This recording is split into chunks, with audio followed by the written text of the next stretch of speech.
uColonel Steyn usola ukuxambukela kwamaphoyisa ophenyweni lezidakamizwa zohlobo lwe-cocaine ezingabiza imali elinganiselwa ku-300 million amarandi ngenani lasemgwaqeni ezashaqwa ngamaphoyisa e-Arotan eningizimu yeGoli ngoNtulikazi wango-2021.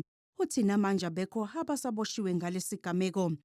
And that was a drug bust of about roughly 700 kgs of cocaine. 715 kilograms, yes. And is it correct that there have been no arrests currently linked to this operation? That is correct, Commissioners. And is it correct that there have been serious allegations of police interference in the investigation of this crime? It is indeed correct. Utshele ikhomishana ukuthi kunzima ukunqanda ukungena kwezidakamizwa emngceleni yakuleli.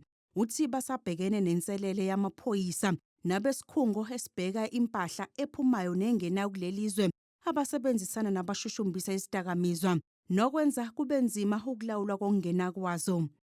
Drug syndicates then have to employ some other person within law enforcement, be that the police, be that customs, SARS or the like, so that they can try and stop this container from going its normal route, to allow them to do the rip-off, where another set of seals is then again used to seal the container again as soon as they rip off this consignment of drugs. Isidingo sizoqhubeka kusasa.